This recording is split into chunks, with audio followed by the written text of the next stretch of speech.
Kālī Mudrā is the gesture of transformation, power, and it's by far one of my most favorite mudras and one of the arguably badass mudras that you would use in the yoga practice.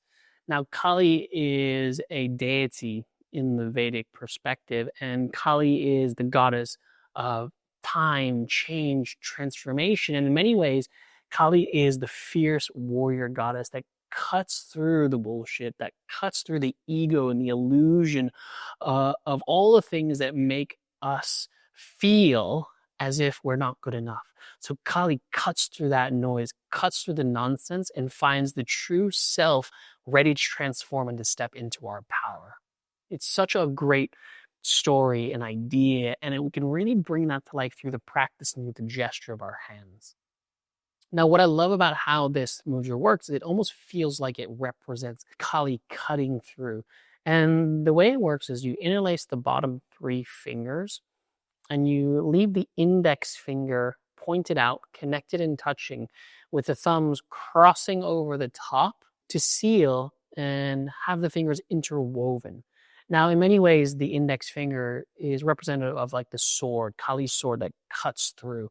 And often when you're doing Kālī Mudrā, it is this feeling of your arms are up or your arms are pointed straight out and you're moving towards transformation. You're moving towards change. You're cutting through that noise and it has a fierceness to it.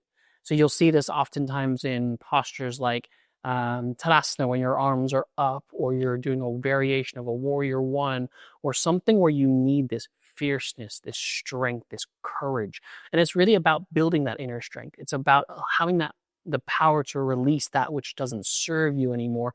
And it helps to invoke that fierceness, the clarity, the determination. It's allowing you to have this space of, I know, I can, I will.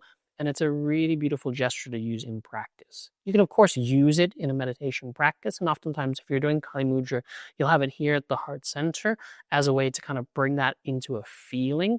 In some thoughts of yoga, it would be like in variation of something like an Atmanjali or an Anjali Mudra, by creating a fierceness or a relevancy to a cause or a need for change.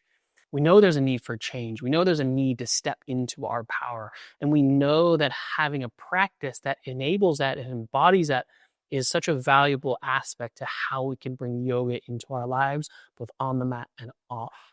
And so this is Kālī Mudrā, the 3 fingers intertwined, index finger pointed up, and the thumbs cross. And that's how this is practiced. Sometimes, you can think about it almost like the Charlie's Angels fingers of that badass woman who's really there to kind of take no prisoners and make change in a good way. Whatever the metaphor or analogy you want to use, it's really about the strength, the inner wisdom, and the courage that you find and you channel in from Kali. You put that into your practice.